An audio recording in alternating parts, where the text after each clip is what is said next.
So most academics believe quite strongly that all the ancient pre-Columbian work done in the city of Cusco was created by the Inca people, including this somewhat megalithic wall made out of very hard basalt stone. The Inca only had bronze tools. This is Spanish construction you're looking at, transitioning into Inca, made of limestone. But the Inca work is not as superior as what you're looking here. Look at the precision of the joinery.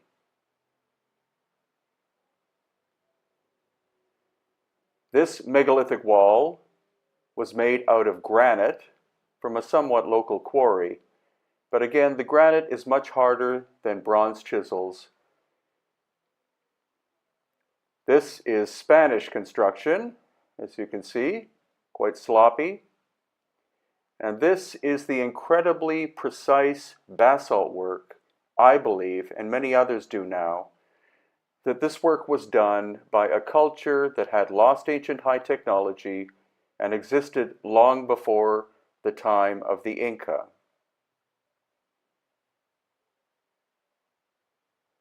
What you're looking at here is the megalithic work rebuilt by the Inca. And here we are back with the pre-Inca work. Notice the incredible shiny surfaces in the horizontal joinery. It looks either like it was polished or possibly even intense heat was used in order to fit the stones.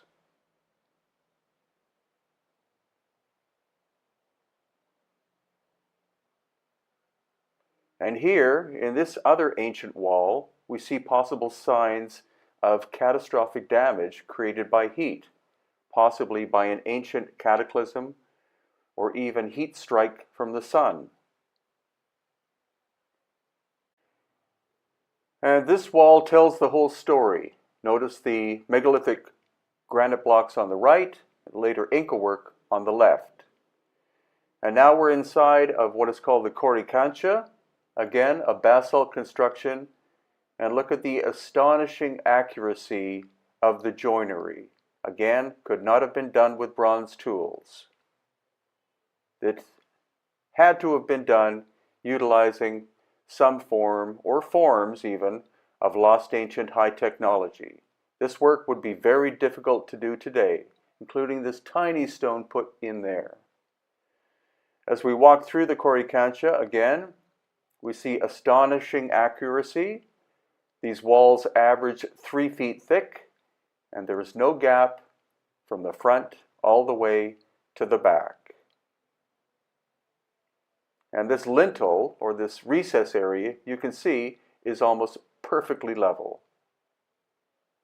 And here, in a side room of the Coricancha, we see different shapes that are not in their original places. And here, what has to be a machine drill hole. There's no other way this could have been done.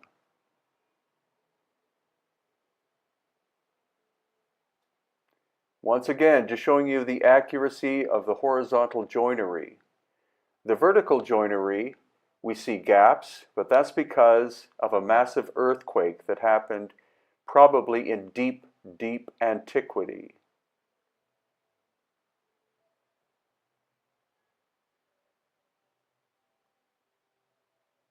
And now we are above Cusco at the ancient site called Sacsayhuaman. And Sacsayhuaman is more than 600 hectares inside, or 1,200 acres.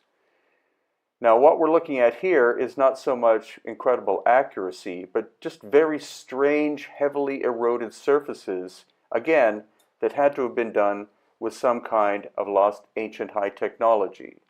The stone here is limestone, but it has been metamorphosed, so it's much harder than bronze. And why were these recesses even made in the first place? There appear to be more than 5,000 of them in the Cusco area, and the erosion indicates thousands upon thousands of years of age.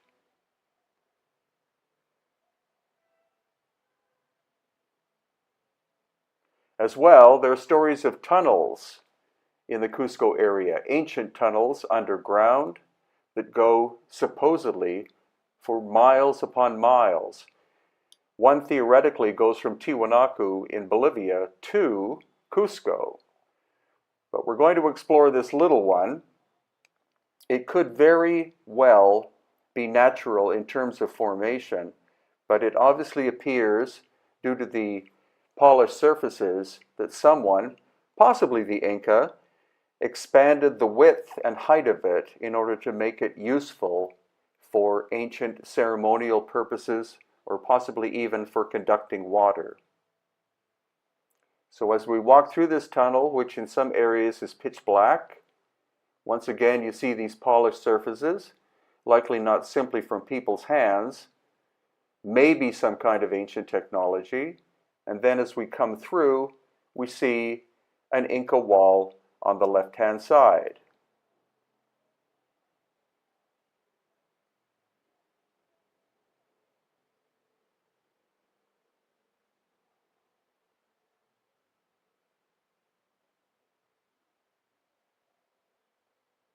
And once we come out of the tunnel, again, there are many strange, ancient, cut and eroded stone surfaces.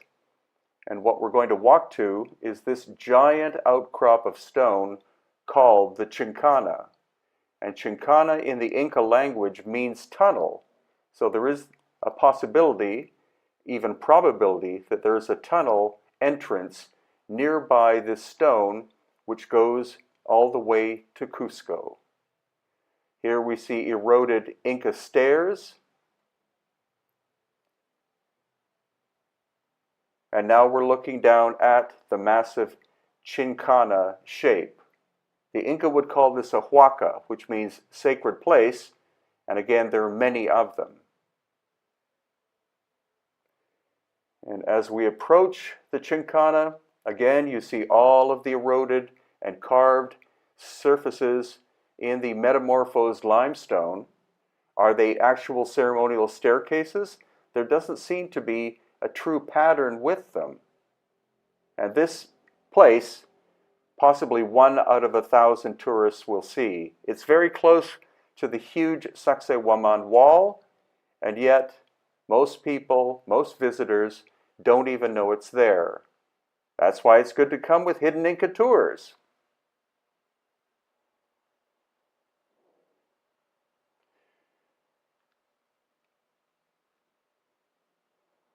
So as we approach what is believed to be the front of the Chincana, again you see these very odd surfaces, almost as if the stone was molded in some way. And as we walk over to the left, we'll see that a massive piece of stone has broken off, and this has an internal staircase.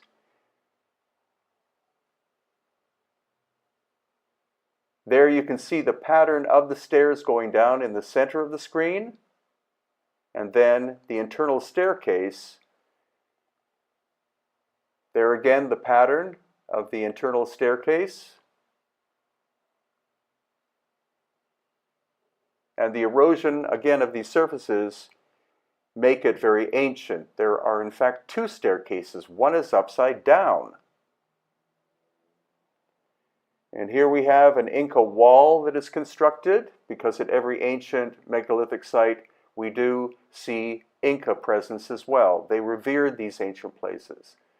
There you see the broken off staircase on the right-hand side, and then on the left-hand side where it used to attach. And finally, exploring more of ancient Sacsayhuaman.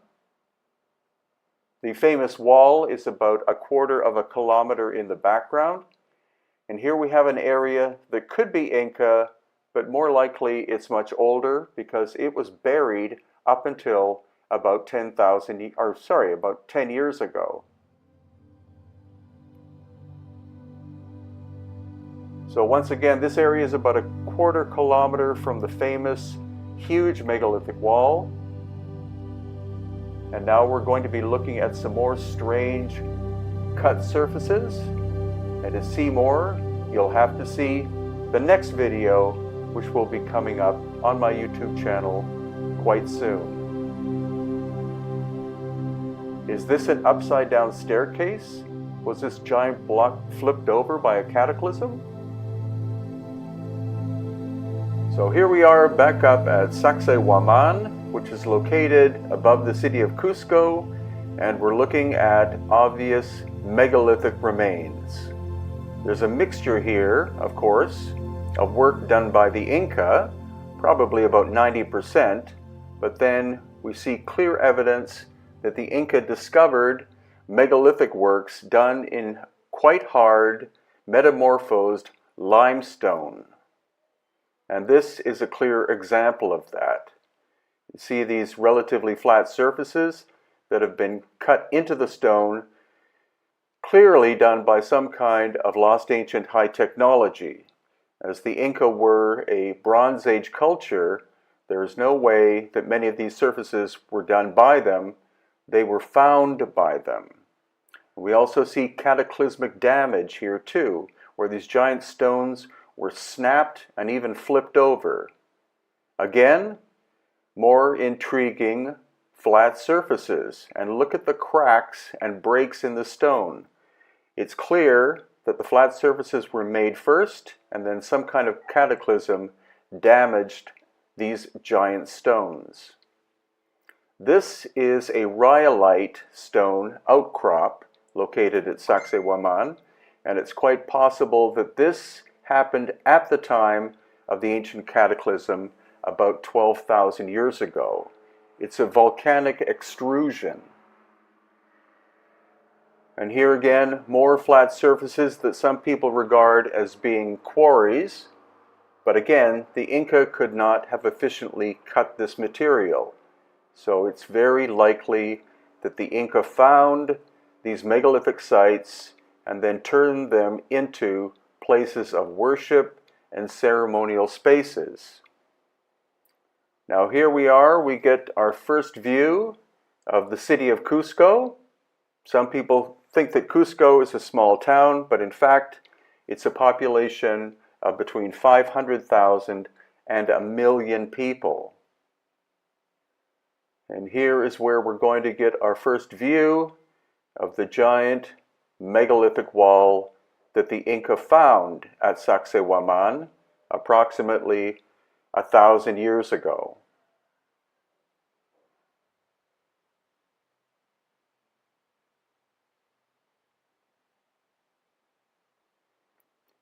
Now, some people call this a fortress. That's actually something that the Spanish conquistadors described it as, but we do not know what the Inca used it for, and of course we do not know what the original function was. It could have been a fortress, or maybe something much more complicated. The acoustics here are really quite profound. So was it possibly made as a ceremonial center by the megalithic builders?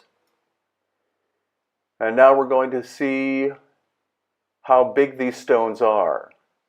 Look at the people in comparison to the size of these giant stones. Again, it's metamorphosed limestone, so it's much harder than the bronze tools of the Inca.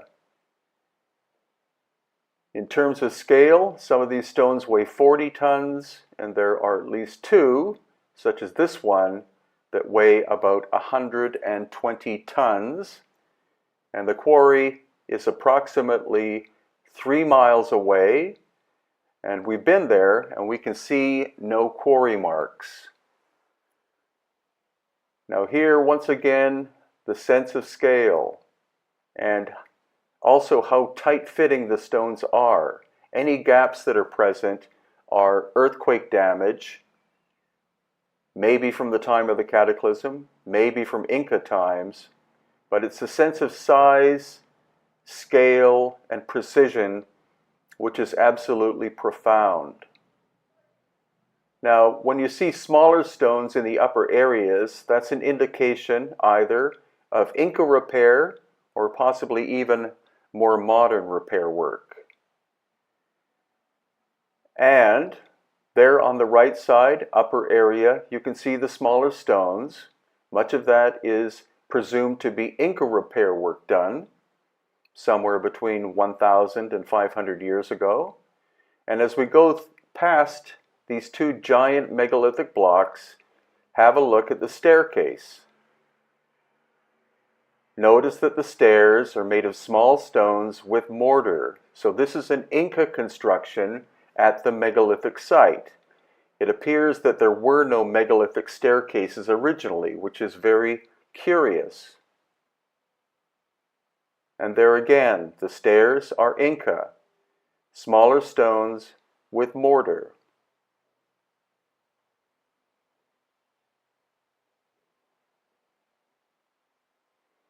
And here we're going to see that the original megalithic builders, again, were working on a very profound scale. And everything is curved. You see polygonal stones and curved walls.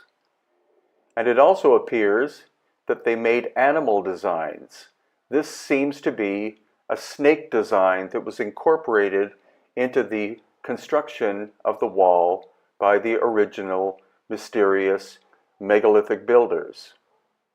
Were they Atlanteans? Were they aliens? Or were they simply ancient Peruvians who had lost ancient high technology? It really looks as though whoever did this work was able to manipulate matter and make the stone soft for a very short period of time. Once again, Inca staircases, and then the profound nature of the megalithic builders. Were they able to manipulate matter in some way and temporarily make the stone go from a very hard consistency to almost marshmallow consistency? We don't have any form of technology like that, but somebody obviously did in ancient times. And now, once again, another perspective of the sense of scale and the tightness of the fit of the stone.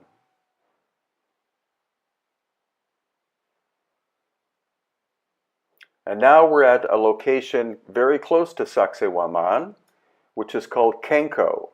And this again is a megalithic construction that was later adopted by the Inca.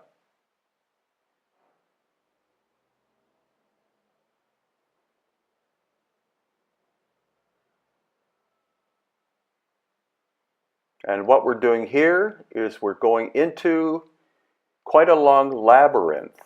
This could be a natural fissure that was later shaped by the megalithic builders. And there's lots of examples also that the Inca utilized this space or this area at Kenko for funerary services. This is where they mummified the high-ranking Inca people. Again, odd flat surfaces that don't make any logical sense, at least not to me. And then we walk through, and again we see flat surfaces, no evidence of tool marks.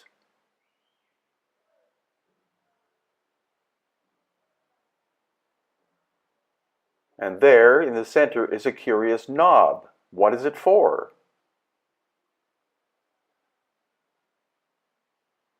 And another part of the labyrinth at Kenko is where the Inca did their funerary services. They did mummification on what we'll see as a massive polished slab. Again, they found it there. They didn't make it. But the Inca were very pragmatic people, and they would take an older construction and utilize it for their purposes. So there on the right is the shiny slab used for mummification.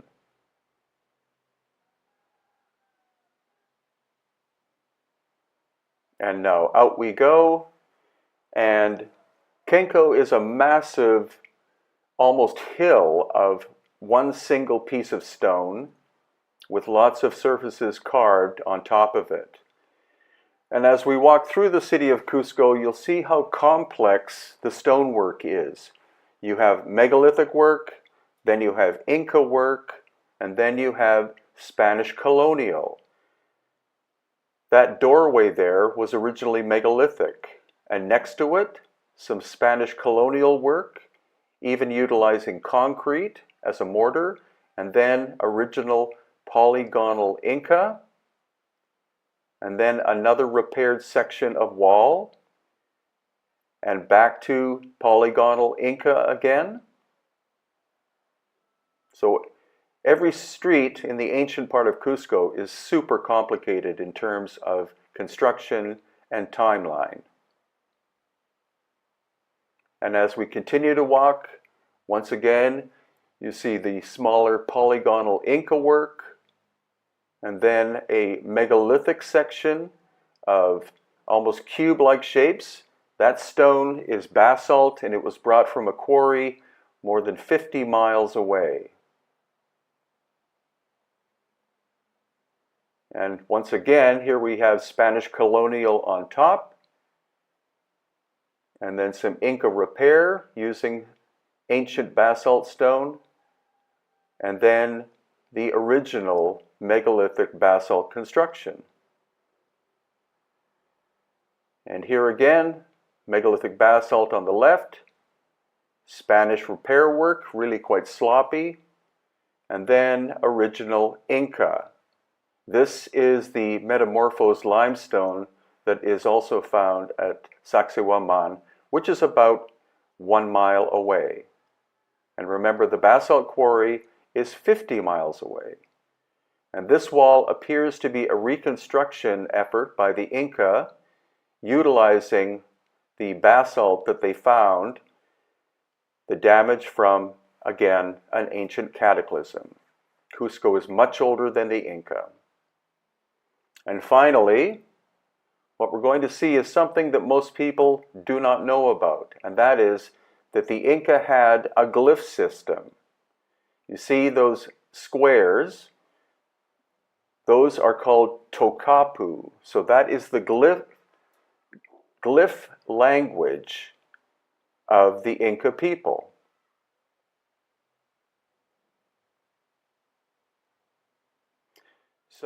So first of all, we're at what is called the Inti Punku, located about an hour's drive south of Cusco, Peru.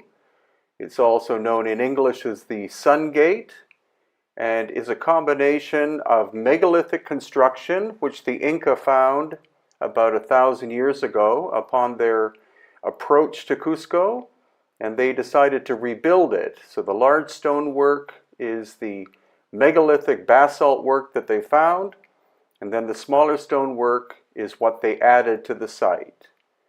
You can see the obvious difference between the Inca work on the left and then the megalithic work in the background. And you'll also notice that the megalithic work has some major cracks and possible heat damage, so it may have been victim to an ancient cataclysm. This is one of the greatest sites to see the obvious differences between Inca construction and the megalithic work that they discovered in the Cusco area and Sacred Valley. And each of the megalithic sites they adopted and then rebuilt, leaving the megalithic aspects intact. Look at the tightness of the fit of these stones, almost perfect. There are the curious knobs on the left, and once again the comparison between the Inca work and the megalithic work. So what does everyone think? You said it's missing its legs, right? Yeah. So it's a small child then, right? I know, but look at the size of the head compared to the torso. They're about the same. No, they give you the impression that it's a baby, like on YouTube. Yeah, but a baby what? It's a little old. And you say it takes 4 years to the information as gold as height. Looks like it's almost wanting to be in the fetal position. Well, that's how they used to bury him that way, right? And you see the fontanelle. Mm-hmm. Does it have the It's normal big number of open. sutures? Yeah, but it's missing 2 sets of ribs. What is on the right side? The left over there. Oh, that's a fetus that was found with it. Oh, okay. So this is Waikiki on the right side. Mm-hmm. So, Did you do DNA on this one? Yep. what is Mother was Native American. And you don't, this is where you don't know who father was. Dad had red No. eyes. So, any thoughts as to what you're looking at? Definitely. I'm looking at a child who have a Definitely fontanelle another who species. is really opened, and he must have been born like this. Mm-hmm. And how do you get him out with this big head? Well, that's the question. It was very It's painful. birthed by a species that Nope. that has a big head. And if No, they- but the mother was Native American. Was she? and if it was Haplogroup cranial B4. deformation, We don't know it if would have Ron been even survived. Well, Waikiki has been DNA tested 3 times. First by a Russian crew that did not give the results to Senor Renato, who was the caretaker. And then by a British crew who took some of the sections of ribs to be analyzed, did not give Senor Renato the results. And finally we tested Waikiki, and it turns out her mother was Native American of the haplogroup B4. So what was her father? We're going to do another DNA test probably in November of 2018. And we're going to attempt to see if we can detect the DNA of the father, which is the nuclear DNA, and also the mitochondrial, which is the mother, to see if indeed it is B4. We're now at the Waro Museum, which is about a 10-minute drive from the last video segment you saw with Waikiki, the so-called human baby skeleton. And here we find ancient, what looked like pipe parts for water. These were clearly made using some form of lost ancient high technology. They're made out of basalt stone, and they are a minimum of 1,000 years old. So the question is, how old are they exactly, and who created them?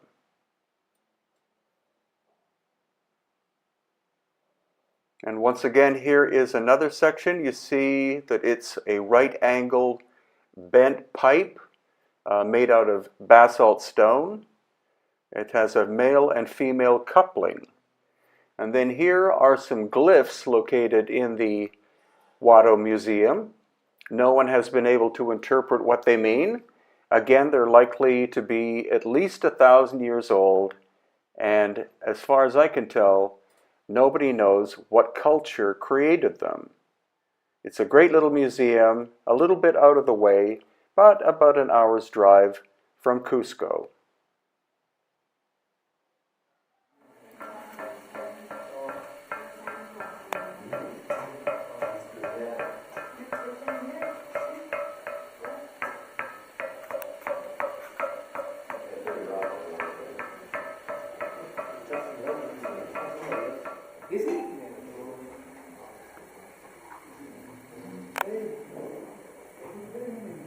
Yeah, it must have been a tube, like a tube drill of some kind. But the Inca only had bronze, so this is lost ancient high technology. Thing is that it would be nice to see some spirals because that would give you an indication of how fast it moves. They have to have something else, but it's the same mark. So it would not. Okay, so it would not be like something like a hole with teeth on the end of it. No, you can tell what the tool they have used. Okay, and now we're at Tipong, which is an Inca creation, and as compared to the megalithic work we were looking at, this is less sophisticated, but still the Inca were quite genius at being able to move water, as you can see here.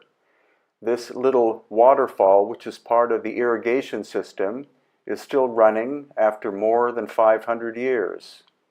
It goes from the mountain tops down through the agricultural area and down into the valley below, where it feeds even more agriculture. And here again is an example of an Inca wall construction. This is the second level at Tipong, and now we're at the third level. It actually goes up more than 5 levels and covers a very large expanse, but it shows the very hard work and engineering skill of the Inca people. And just as a side thing, here we're at what's called the Cochahuasi Reserve. These are vicuña, and now we're going to walk into the pen that has llamas and alpaca.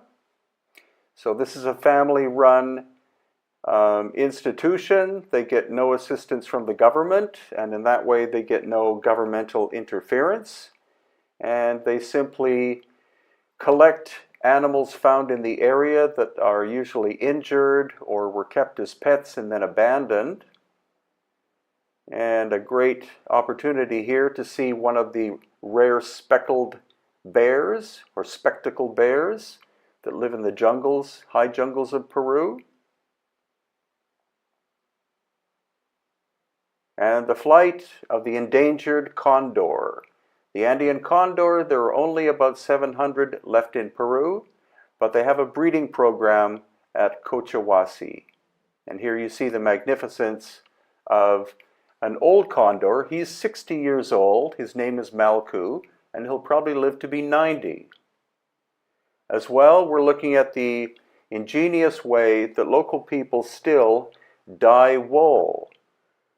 This goes back to Inca and pre-Inca times, and you can see the incredible variety of different colors that they're able to achieve.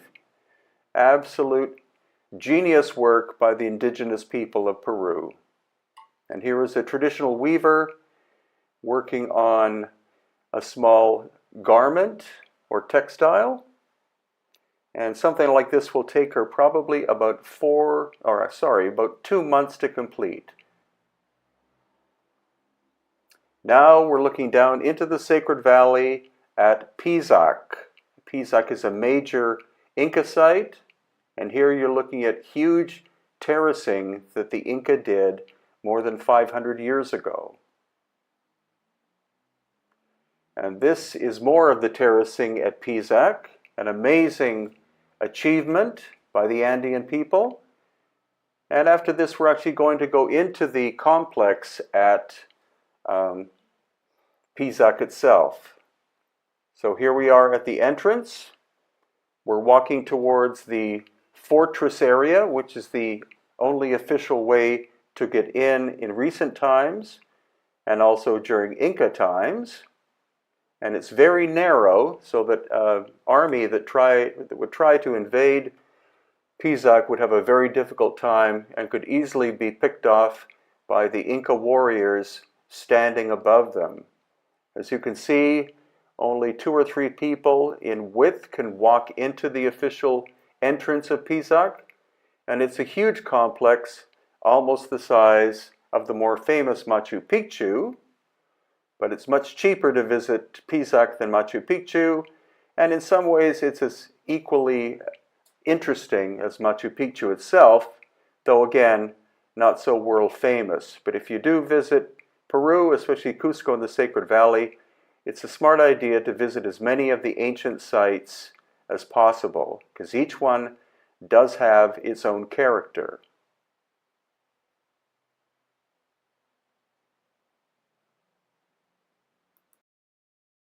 And now we get to look at the main agricultural terracing system at Pisac, and there is the administrative and royal center in the background. You can see how the Inca terraformed the entire area, an amazing achievement that would have taken possibly millions of man-hours to do. And this gives you a sense of size of each one of these Andeni terraces.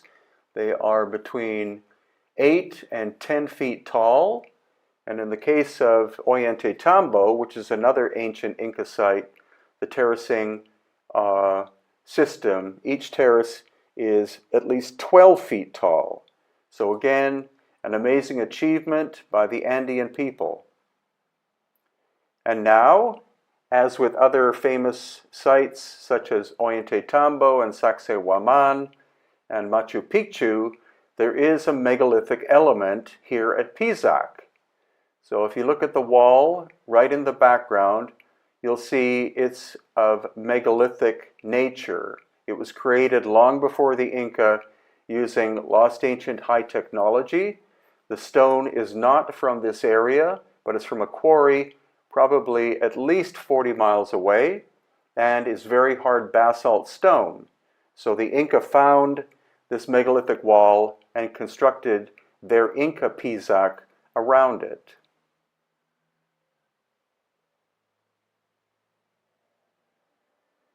And here once again, walking past Joaquin here, we're going through the megalithic doorway and then back out to the Inca period Pisac, with one look back at what's left of the megalithic wall.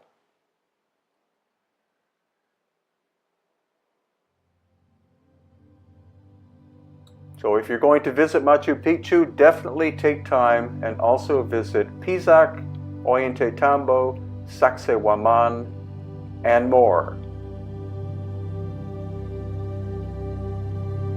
And now here's a little brief view of the next video or part of it. This is world-famous Machu Picchu. And there is the classic view that you see in photographs. So the conventional story about Machu Picchu is that it was constructed in the 15th century from scratch by the Inca and took approximately 25 years to build. However, you're going to see some artifacts that don't fit the paradigm that the Inca could have constructed it. This is a possibility. This is the so-called sacrificial stone. There's actually no evidence whatsoever that the Inca did human blood sacrifices at all. That was likely made up by the Catholic Church to shame the Inca descendants. And now, this mountain in the background, which we'll see in a little bit, is the actual mountain of Machu Picchu. And here we see the sacred river below, called the Wilcanota, and that, of course, is the main part of the citadel of Machu Picchu. So there is Machu Picchu Mountain. So the name of the city has been forgotten. It's just that academics decided to call it Machu Picchu because it's located on Machu Picchu Mountain. And so what we're going to do is, this is going to be a virtual tour of almost all of Machu Picchu. In order to properly see it, actually takes a few days because it is huge in scale. This is just a portion. It's the main part, but just a portion of the Machu Picchu complex. And there is Huayna Picchu, the mountain in behind. Huayna Picchu means young peak. Machu Picchu means old peak. And again, another breathtaking vista of looking down towards the main ceremonial and living center. And of course, you see all of the terracing system that flanks all sides of this incredible place. So looking out at the other mountains in the area, down to the Wilcanota River again, and across to the main part of the complex, which we're going to be exploring in just a few minutes. And once more, just one more vista to allow you to see the magnificence and my head of the Machu Picchu area.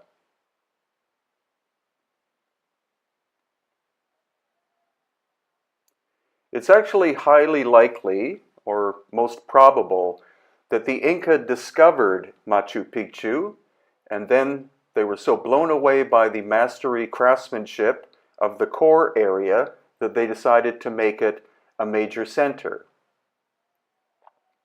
So now we're walking down through the terracing system, and eventually we're going to approach the core part, and the core is where we find ancient megalithic aspects which the Inca could not have constructed, so clearly they discovered the core part, which comprises about 5% of Machu Picchu, and then they built over the course, most likely of centuries, the whole complex, because it is absolutely huge.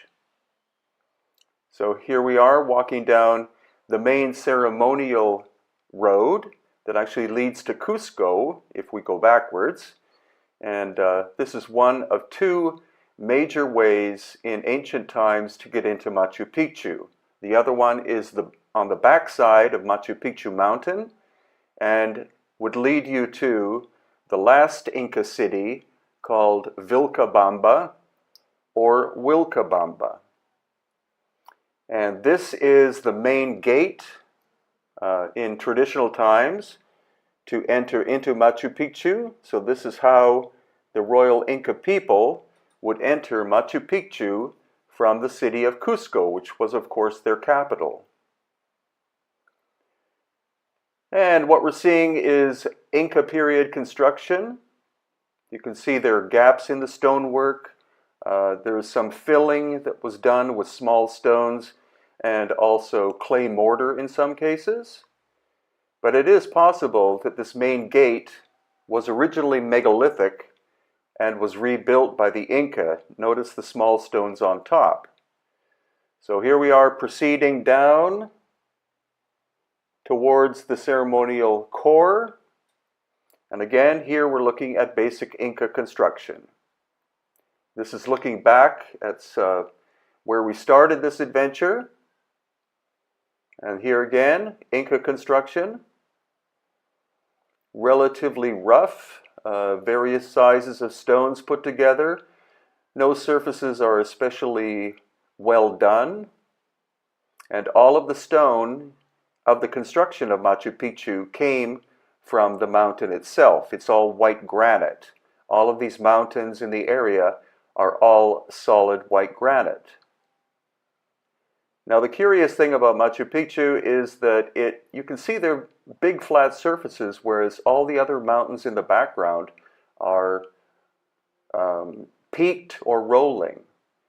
And here we see a giant stone. This is part of the quarry that the Inca used. They took advantage of the cracks in order to be able to split the stone. And now we're starting to approach the megalithic part of Machu Picchu. Again, most visitors don't even notice the difference between the wall on the left and the wall that you're looking at in the background. But here we have relatively rough Inca work, and here again, and then this incredibly fine craftsmanship. Granite is a very hard stone, so the bronze tools of the Inca would have been useless. Therefore, this is the part of Machu Picchu that they found in ruins. And again, I don't think that Machu Picchu was constructed over 25 years. It was probably hundreds of years because of the scale of the complex. But here you see the basic difference. The Inca found these giant megalithic blocks, and then they decided to repair it by adding the smaller stones to the top part. You see the great difference between the giant stones on the bottom and the little ones on top. The rough work on the top, the very fine work on the bottom. And then here, this is another part of the megalithic aspect of Machu Picchu. And there, again, relatively crude Inca work. So what we can see is that a giant cataclysm struck Machu Picchu in the distant past, before Inca times, and pulled all of these stones apart. They used to fit perfectly together. As you can see, the incredible level of craftsmanship here as compared to the rough work above here. And now this is the inside of this interesting three-sided structure. It never appears to have had a fourth side. And here we see the cataclysmic damage. The right wall has sunken down by about 2 feet. That would require a huge earthquake. And now look at this very complex stone on the bottom. Look at the number of corners and the number of angles. I believe this stone on the bottom has approximately 22 angles, and the other stones three-dimensionally interlock with it. That is an incredible achievement.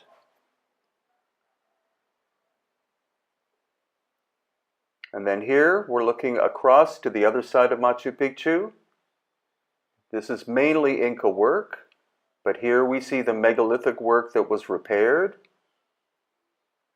And again, the wall that was pulled apart by a giant cataclysmic earthquake.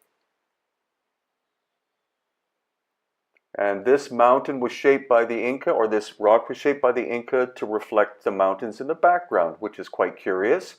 Reason unknown. And then finally, this is the pinnacle of Machu Picchu. This is called the hitching post of the sun, or the Intihuatana. And it was used as a calendar by the Inca people, not simply for the solstices and the equinoxes, but it was likely used every day of the year as a way to check time and also compare time or days of the year with crop production in the local area and beyond. So this is not simply a stone, this is the top of the mountain itself, and each angle of the top part points to one of the 4 mountains in the background. As in here, that angle is pointing to Machu Picchu Mountain. And so, our final look at the Intihuatana.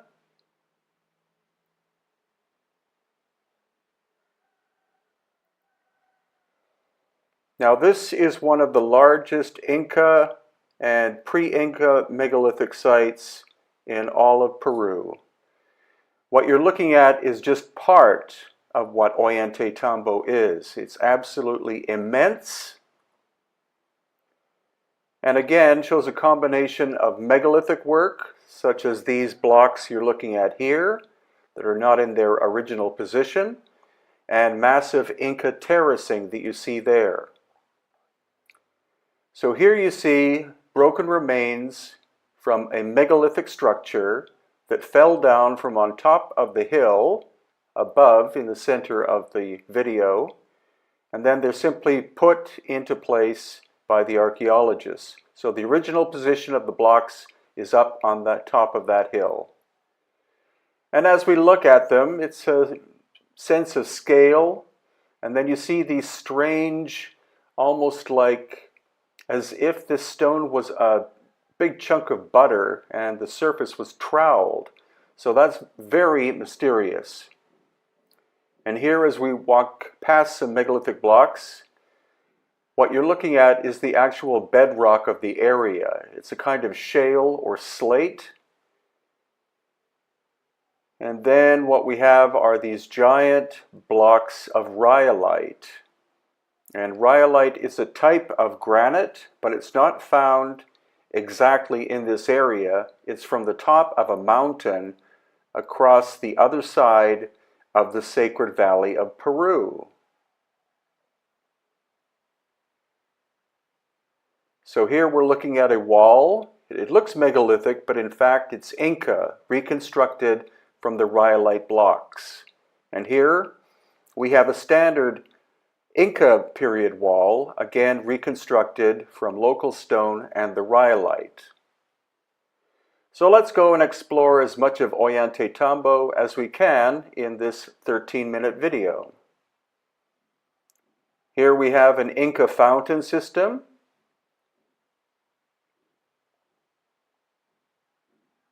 And again, the sheer scale and spectacle of what Ollantaytambo is.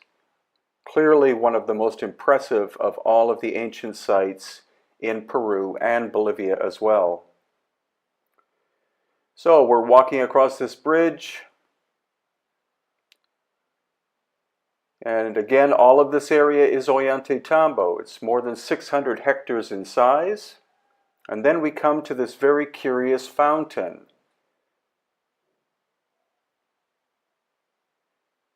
And the Inca were amazing engineers.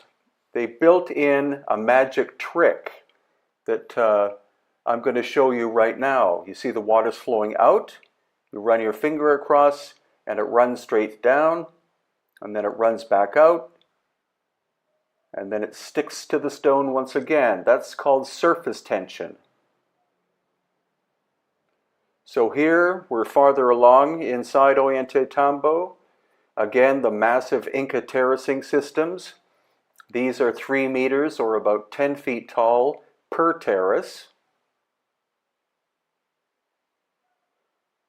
And this is a curious megalithic aspect that the Inca turned into a sundial. They simply used the protruding knobs to indicate specific days of the year, especially the solstices and the equinoxes. And then as we enter into more of the Inca complex, we're going to look up and you see these very strange ancient cutouts in the bedrock. Now, we have no idea where the stone is that was removed from there, but what kind of technology could do this kind of work? And now going up into more of the Inca period construction.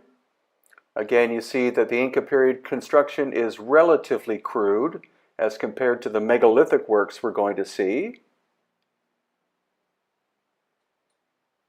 And here, built into the walls, you see Inca period wall constructions and also strange indentations in the bedrock itself.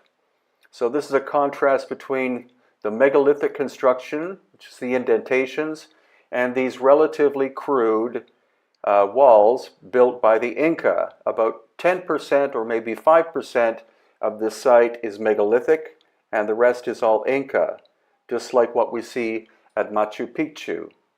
And here again, as we walk past an Inca period wall, you find this absolutely quite amazing construction in the background, totally destroyed. Whether it was quarried by the Spanish or destroyed by some kind of cataclysm is presently unknown. Look at the size of that lintel on the right-hand side and these staircases. These were reconstructed by the Inca from older megalithic blocks. Because this, again, is standard Inca construction, and then contrast that with what you're looking at here in the center of the video and on the right-hand side. And now we're climbing up. Ollantaytambo is very three-dimensional. And once again, notice the relatively crude Inca stairway. The steps are not completely even in terms of height, so it's a bit of a chore to get up here. And finally, we're on the absolute upper level of the main aspect of the Ollantaytambo complex. Again, relatively crude Inca construction work, but a lot of work. And now we're rounding a corner with the town of Ollantaytambo to the left of us. And here we're looking down at the town, and you see how high up we are. So in the background you can see more Inca construction on the side of that mountain in the background.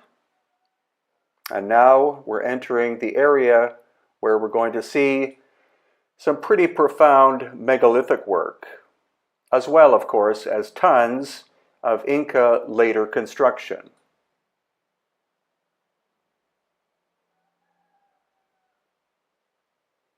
So here again, Inca construction. Ollantaytambo, like Machu Picchu, was a site found by the Inca, and so they built a massive complex around the megalithic aspect that they found. And here again, one of the large terraces built by the Inca. Not a complex feat engineering-wise, but lots and lots of work. And now compare the staircase built by the Inca to this wall. It's like night and day. Whoever was responsible for this, that you see here, had to have some level of high technology. And now again, staircase compared to wall. And as we walk up the Inca staircase, we're going to get a very close look at the much older megalithic construction. Again, the stone is called rhyolite. It's very hard. And you see how tightly fitting these joints are. They're quite absolutely incredible. And again, as we walk along, we see what's left of the megalithic construction. It appears that there was some kind of cataclysm in the distant past that damaged the structures. And then as we walk along, here again we see Inca repair work.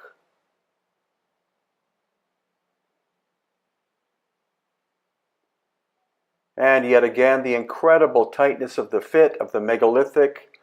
You can't fit a human hair in these joints. They're three-dimensional joints too. It's like marshmallows being squished together. This is beyond our present level of technology. And on the right side, there used to be a wall just like there was on the left side, but it simply fell down due to a massive earthquake in the very distant past. And as we go through this gate, you see the Inca construction on the top. And there's another megalithic wall. And as we climb up more or less to the apex of what we're going to be looking at, you see these incredibly carved seats on the right-hand side, which are likely megalithic in origin. And then the huge blocks of what they call the Temple of the Sun, but we have no idea what its original function was. The Inca turned it into a sun temple, but what its original function was remains a mystery.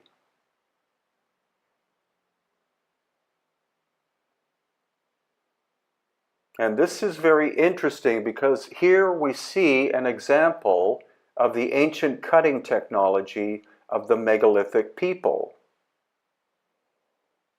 It doesn't appear to be a laser or a saw. It might be a sonic vibration tool because it appears to be handheld. The line is not perfectly straight, but it's perfectly even in width. And now finally we're going to look at what's left of the Sun Temple. Conventional archaeology says that the Inca were constructing it and then suddenly decided not to complete it, but it's more likely that it was damaged by an ancient cataclysmic event that knocked off these two sides of it. This front wall you're looking at the right is built into the mountain, so it wasn't impacted that much by the cataclysm. But again, notice the incredible tight-fitting construction technique used.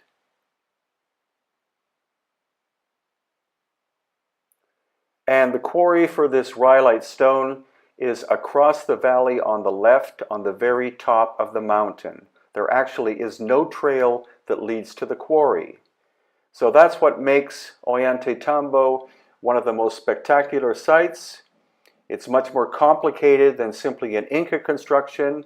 And here in the background, you can notice that they put some of the megalithic blocks back into place and then filled it with relative rubble. And here as well, you see this wall section is intact. This big piece was put back into place and stabilized by the Inca. And here, the right-hand wall, again, they were able to move some of the megalithic blocks back into relative position. They couldn't join them back together, and so they filled the in-between areas with relative rubble. Such is the complexity of Ollantaytambo. So, where are we off to today? Well, one thing I can tell you is that we're in the highlands of Peru, outside of Cusco, and there you can see the magnificent Andes in the background. This is a little village called Maras, which is located about an hour outside of the city of Cusco, which of course was the Inca capital. And this was a very sad, poor village, but thanks to tourism, the people are actually getting an advantage from tourism in this area, not specifically in this neighborhood, but in the central square. So again, the question is, where are we off to today? It's one of the most magnificent of Inca accomplishments called Marae. And this is what Marae looks like.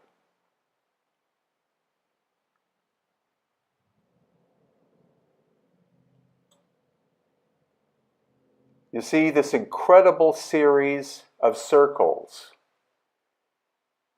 Now, this was an agricultural complex, but it was also an amphitheater.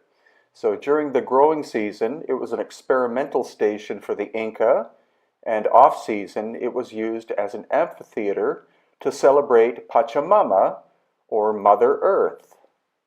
And I believe it's the only one of its kind in Peru.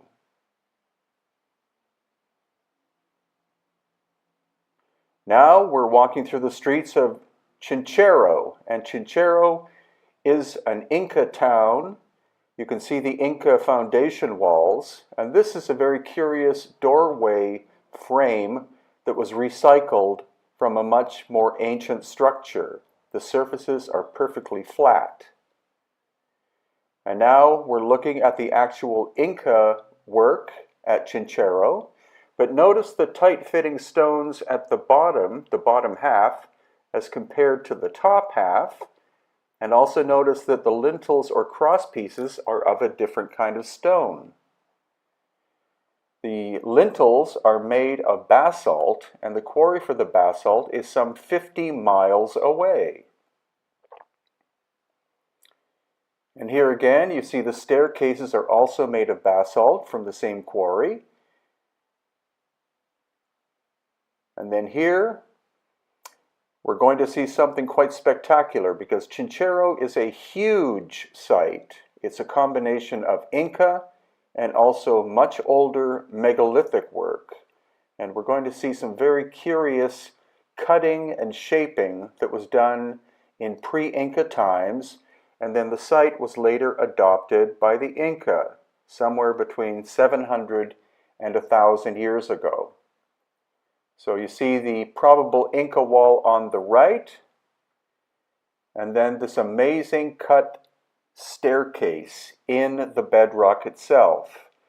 Now the opening appears to be megalithic, and there is the so-called guardian of the site. Is it a natural formation? Again, this wall on the left could be Inca, or it could be megalithic. And there's the curious gateway. And now we're walking deeper into the area of Chinchero. Chinchero is located about 45 minutes outside of Cusco. And this is where we see curious cutting into the stone surfaces that don't appear to be of Inca vintage, but actually appear to be much older, possibly done with some forms of lost ancient high technology. And what was the original function? There are literally thousands of these strange depressions in the metamorphosed limestone bedrock in the area.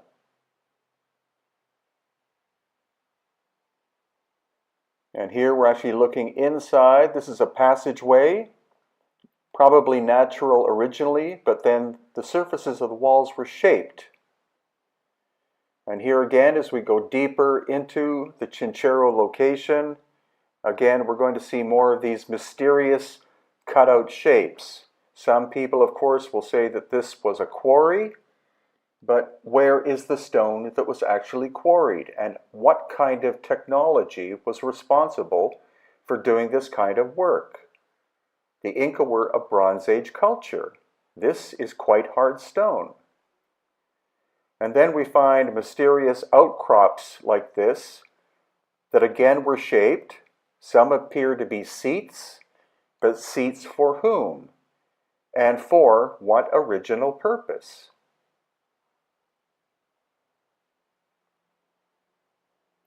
Now you can see the difference between the megalithic wall in the foreground and the cruder Inca wall in the background. So, like all of the major sites that we visit, we see transformation done by the Inca of a site that they discovered several hundred years ago.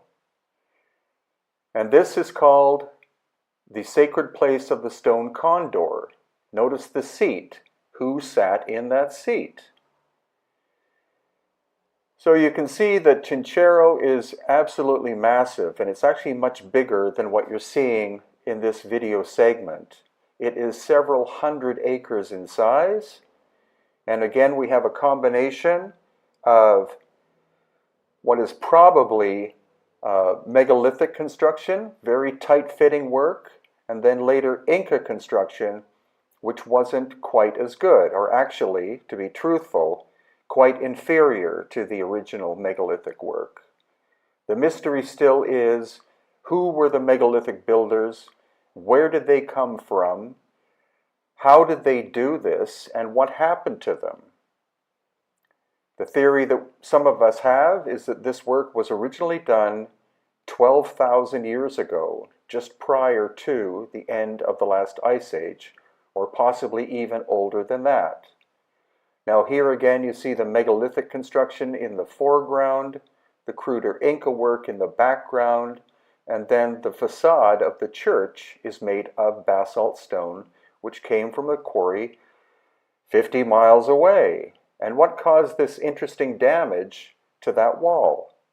It looks to me like it's actual heat damage, and the theory again that we have is that it's quite possible that plasma strikes from the sun, from an ancient cataclysm, struck this place. So it's a very interesting place to visit. Quite a few tourists do come and see this because it's in between Cusco and Machu Picchu, and it's well worth your time to visit the intriguing ancient site of Chinchero.